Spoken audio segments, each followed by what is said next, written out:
आसिम वकार साहब, ये एक जगह का मामला हो सकता है, लेकिन वो तस्वीरें बार बार देखना इसलिए जरूरी है क्योंकि मैंने खुद रिपोर्टिंग की थी और उत्तर प्रदेश में 100 अलग अलग जगहों पर जाकर जब हमने ग्राउंड रिपोर्ट की थी तो एक परिवार का ऐसा दर्द सामने आया।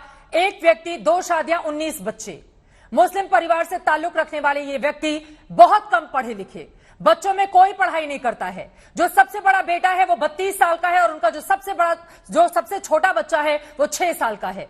जो सबसे बड़ा बेटा है उसकी अब तक 4 बच्चे हैं और उसके बाद बाकी लोगों की भी शादियां धीरे धीरे करके हो रही हैं। आसिम वकार साहब, ये एक जगह का मामला हो सकता है, लेकिन एक जगह आपको आईना भी दिखा रहा है। क्या ऐसे लोगों को जरूरत नहीं है कि हम जागरूक करें? ये परिवार कहता है कि मोदी सरकार हमको कुछ नहीं दे रही, हमारे पास रहने के लिए घर नहीं है, खाने के लिए 19 बच्चे पैदा करने के लिए किसने कहा था आसिम वकार साहब? और जब इस तरह की जागरूकता इस परिवार में नहीं पहुंचेगी तो फिर पलटकर आप जैसे नेताओं से ही सवाल पूछे जाएंगे। आसिम वकार जी, कौन है इसके लिए जिम्मेदार? मैं आपसे सहमत हूं, बिल्कुल 100% मैं आपसे सहमत हूं कि ऐसे लोग बिरले मिलते हैं और ऐसे लोग एजुकेशन की कमी नहीं है या किसी और वजह से उन्होंने ये जो हरकत की है ये नाकाबिले, मैं समझता हूं, बर्दाश्त नहीं होना चाहिए। क्यों कर रहे हैं? आज का दौर ये नहीं है कि 20 बच्चे और 25 बच्चे को पैदा करें। जागरूकता होना चाहिए, उनको एक अभियान चलाना चाहिए। मैंने तो शुरू में आपसे एक बात कही कि सरकार किसी धर्म विशेष, जाति विशेष, जिले विशेष पर ये ठोक कर अपनी, मैं समझता हूं, उसकी जिम्मेदारी पूरी नहीं होती। ठीक है, सर्वदलीय और सर्वधर्म की एक बैठक बुलाइए, उसमें ये बात रखिए, सबके मशवरे लीजिए। हर तरह के मशवरे आएंगे, अच्छे भी आएंगे, खराब भी आएंगे। जो अच्छे मशवरे हैं उनको मानिए। ये देश हम सब का है, इसको बचाने की जिम्मेदारी भी हम सब की है। अच्छी बात है आप कह रहे हैं। आपकी बातों से क्या ये समझा जाए कि आप कह रहे हैं कि जनसंख्या नियंत्रण कानून देश के हित में होगा अगर सरकार लेकर आती है तो? पहले इनको सर्वदलीय बैठक बुलाने दीजिए। ओवैसी साहब बैठेंगे, हमारे पार्टी के लीडर हैं, वो अपने सजेशन देंगे। जहां कमियां होंगी, जहां लूप होल्स होंगे, वहां के ऊपर उसको उजागर करेंगे ओवैसी साहब।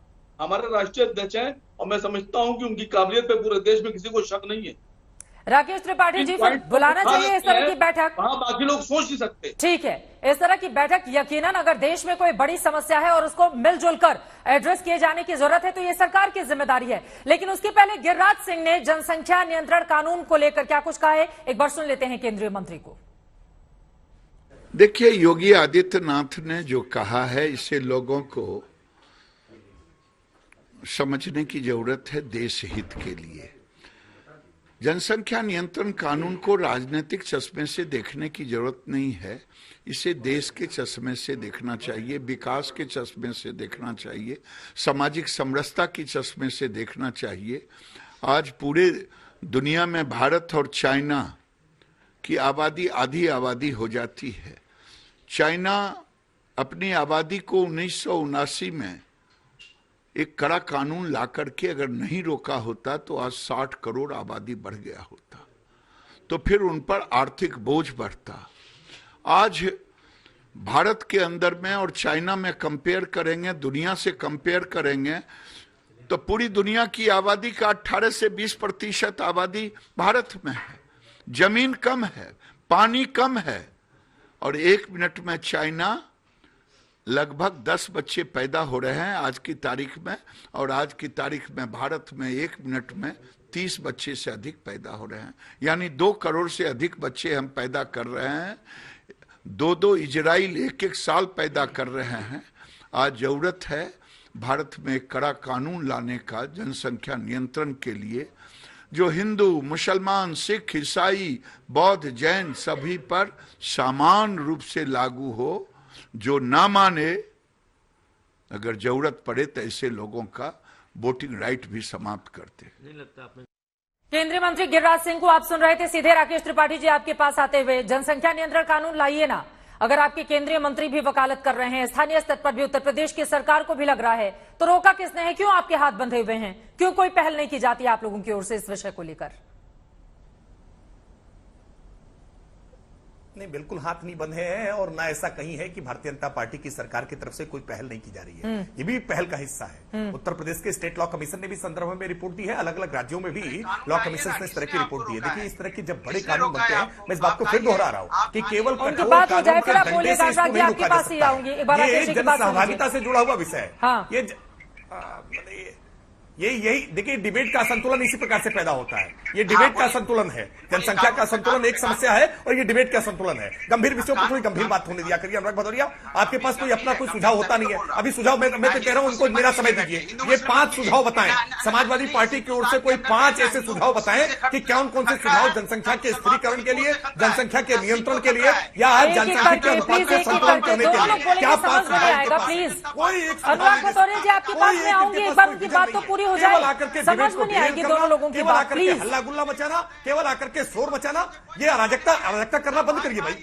नहीं राकेश त्रिपाठी जी, लेकिन पिछले लोकसभा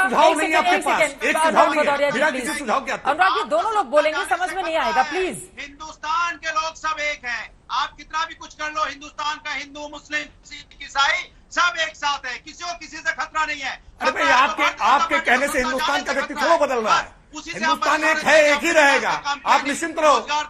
आपकी जैसी मानसिकता के लोग जो तुष्टीकरण की राजनीति करते हैं, वो हिंदुस्तान के भीतर बंटवारा करने का प्रयास करते हैं और करवाया बंटवारा। आपके जैसी जाहिलियत भरे लोगों ने हिंदुस्तान का बंटवारा कराया, पाकिस्तान बना, बांग्लादेश बना। आपके जैसी जाहिलियत भरी लोगों की सोच के और ये तुष्टीकरण करना बंद कर दो, मैं भूल गया, वरना इसके खामियाजा फिर भुगतना पड़ेगा। आज पश्चिमी उत्तर प्रदेश के हालात आपको अंदाजा है ना? आपको अंदाजा है कि आज उत्तर प्रदेश की क्या स्थिति होती है? आप निश्चिंत रहिए, उत्तर प्रदेश हो या देश, आज राष्ट्रीय विचार की सरकारों के हाथ में है, इसलिए देश में विभाजन तो होगा ही नहीं।